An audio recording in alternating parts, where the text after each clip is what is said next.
Okay, you've clarified your assignment, you've chosen a viewpoint, you've even done some outlining of your essay, and it looks like your first 5 minutes are up. And you now have 20 minutes to write the essay. But now you have a clear position and an idea of where you want to go with your paper. A good place to start now is at the beginning.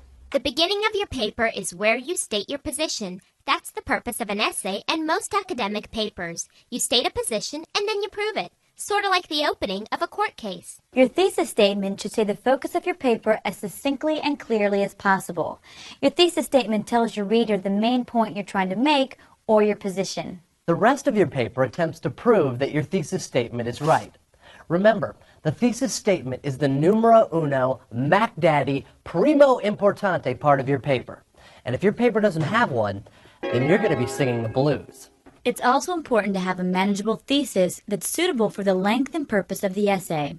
Why? Because you're going to have to prove your thesis. Let's talk about openings for a second. You want your opening to do two things. You want your opening to get your reader interested in the subject of your paper and to show the reader the focus of your paper. Let's look at some of the different kinds of openings you can use. The major ones are an anecdote, a question, a direct quotation, a definition, or a description. There are other openings, but we'll focus on these 5. The opening gets your reader interested and lets them know what your paper is about. Now let's look at each of these types of openings a bit. First, the anecdote. An anecdotal opening is a very short story that relates to the topic of your paper. You can captivate your reader and make them want to read more of your writing. Using a question is another way to force your reader to get involved in your paper. It's hard not to at least think about a question when it's posed to you, right? Here's a good way to use a question. Ask your readers a question, then don't give them an answer right away. If you dangle that carrot in front of your reader, then you'll make them want to keep reading for an answer.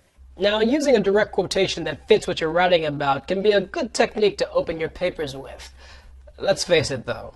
On the SAT essay, your mind may be mush, and you may only remember the gist of what somebody said, not the exact, precise quote. That's fine. You can just write something as simple as, someone once said, and then just put down the general idea of what you can remember. Beginning your paper with a definition can also be effective. Sometimes you may have to begin with a definition because your reader may be unsure of your topic or how you're approaching it. Now let's look at the last type of opening we're going to cover, opening with a description. Like an anecdote, opening with a description of a place, a person, or an object can pique your reader's imagination. It can take them into your writing and make them want to read on. Your open should let your reader know what your viewpoint is. It should state your thesis. So after you've stated your position, next comes your supporting evidence. It's sometimes called the body. This is the meat of your essay, or, if you're a vegetarian, the hummus of your paper. In this section, you support your thesis and develop your main points. You support your position with evidence, like research or your own ideas. Supporting evidence might be statistics, quotes, close observations, or anything else that backs up your thesis. It's very important that everything in the body of your paper in some way refer back to your thesis statement. Each itty-bitty piece of evidence and illustration should support your thesis statement. If it doesn't, then lose it. Cut it. Save it for the greeting cards. Remember, the thesis statement is the main point you're making in your paper. You state as specifically as possible your position on the topic you're writing about. You support your position, or thesis statement, through your argument. Pay close attention to the clear organization of the essay. It shouldn't look like a tornado hits your essay. The basic structure of the essay should be logical and clear. In other words, point A should be followed by point B, which is followed by point C. Now, to be sure your organization is clear, you should provide transition sentences between paragraphs that show your movement of thought. Oranges grow in trees. Glue. Citrus prevents scurvy. Let's roll.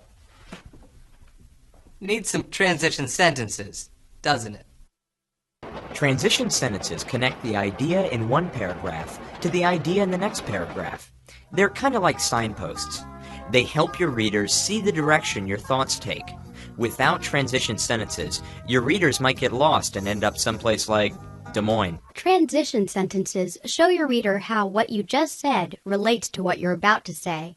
Transition sentences serve as signposts that guide your reader from one idea to the next. Remember, transition sentences bridge ideas in your essay. So you've stated your position and supported it through evidence. So how do you end your paper? Well, most likely you're running out of time for your essay. If time's up, just drop your pencil and take a deep breath. You did a good job. But if you find yourself with a couple extra seconds, you could write a quick conclusion that sums up your argument. This should be just one sentence, but it will show the readers of your essay that you have a clear viewpoint. Now, it is important at the ending of your paper leave your reader with a clear understanding of the points you've made.